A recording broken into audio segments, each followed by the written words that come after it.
95 5 रह गए 2600 एक दो न्यू रवि। बिस्मिल्लाहिर्रहमानिर्रहीम। अस्सलाम वालेकुम नाज़रीन, मैं हूं मोहम्मद फैसल और आप देख रहे हैं सितारा टीवी।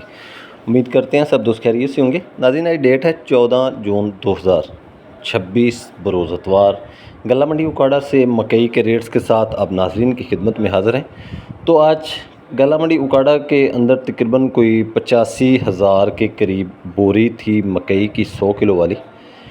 तो रेट्स के हवाले से बात करें तो आज भी काफ़ी सारी फीड्स मिले हैं जिन्होंने अपना मकई का रेट कम किया है। सलवा ने रेट कम किया है, उसके साथ मुख्तियार, दसान, चौधरी फीड और भी फीड मिलने हैं जिन्होंने आज भी मकई के रेट कम किए। आरवाला मार्केट भी आज 2450 से लेकर 2500 की पोजीशन रही है। पाकपतन मंडी जो है वो 2400 से 2450 की पोजीशन रही है। और इसी तरह नाज़रीन अगर बात करें गल्ला मंडी उकाड़ा की, तो गल्ला मंडी उकाड़ा की मार्केट जो है मकई की वो तेज़ थी। कल की निस्बत आज कुछ मकई जो है वो गल्ला मंडी उकाड़ा के अंदर बेहतर रही है, लेकिन फीड मिलों ने रेट कम किए। बाकी खैर उकाड़ा मंडी जो है उसने आज फिर अपना नाम जो है वो ज़िंदा रखा है कि उकाड़ा मंडी के अंदर मकई जो है वो वाकई ही दूसरी मंडियों के मुकाबले में ऊंची सेल होती है। 85,000 के करीब बोरी थी 100 किलो वाली, जो कि माल तकरीबन सारा ही सेल हो गया और सारा ही माल लोड होगा। सुबह नया माल आएगा, नई मकई आएगी, नई लोडिंग होगी, नया रेट होगा। आज के रेट्स की बात करें तो माल तो सेल 2600 रुपये को भी हुआ है, 2570 रुपये भी हुआ है, 80, 85, 90 रुपये भी हुआ है। लेकिन असल मार्केट जो गल्ला मंडी उकाड़ा की थी मकई की वो थी 2530 रुपये से लेकर 2550 रुपये तक।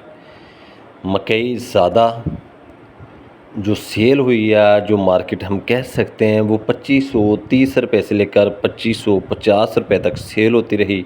और इससे नीचे 2400, 2450 की भी पोजीशन थी, लेकिन ज़्यादा माल जो थे वो 2530 से 2550 रुपये तक सेल हुए। और अगर टॉप रेट के हवाले से हम बात करें तो वो आज 2600 रुपया गल्ला मंडी उकाड़ा के अंदर आज फिर जो है वो मकई सेल हुई है। तो मेरा अपने किसान भाइयों से, दोस्तों को यही मशवरा है कि आप अगर स्लो रहेंगे, अपनी मकई को तरीके से लेके आएंगे तो इंशाल्लाह आपको अच्छा रेट मिल जाएगा। अगर आप मंडियां भरेंगे, बारिश से डरेंगे, रेट्स के कम होने से डरेंगे तो आपका नुकसान होगा, क्योंकि अराइवल ज़्यादा देखकर, रश देखकर फीड मिल वाला रेट कम करता है और फिर रेट तेज़ करना कुछ दिन लग जाते हैं। तो बेहतर है अपनी मकई को आस्ता आस्ता लेके आएँ तो इंशाल्लाह आपको अच्छा रेट मिलता रहेगा। आज के रेट में है गल्ला मंडी उकाड़ा से लाई बोलियाँ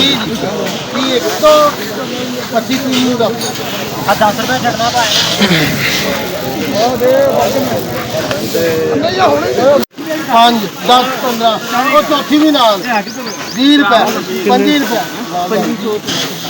30 रुपये 35 रुपये 40 रुपये 45 रुपये वो भी नाल 50 रुपये 400 कट 65 70 75 80 85 90 95 2500 10 15 एक दो नाल भाई 2515 ਇਹ ਕਲੀ ਦੇ 30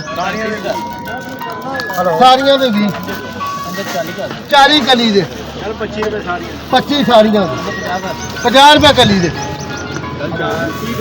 30 ਸਾਰੀਆਂ ਦੇ 55 ਕਲੀ ਦੇ ਉਹ ਕਲੀ ਦੇ 55 ਕਲੀ 60 25 60 ਇੱਕ ਦੋ ਓਕੇ ਜੀ ਇਧਰ ਇਹ ਚੌਂਦ 2500 ਤੇ 70 रुपये राना सरफराज 10 छाड़ के लीजिए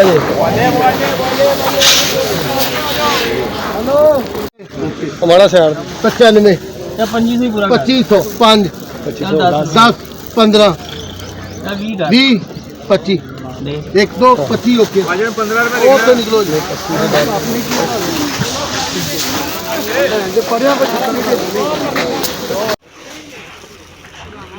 ठीक हुआ ਜਿਹੜੀ ਤੁਸੀਂ ਲੱਖਾਰਾਂ ਦਾ ਕਿੰਨੇ ਇਹਨੂੰ ਵਾੜ ਆਈਏਗੀ ਕਿੰਨੇ ਆ ਜੀ ਲੱਖਾਰਾਂ ਦੇ ਦੇਖੋ 2475 ਕਹਿ ਦੇਗੇ 75 ਰੁਪਏ ਜੀ।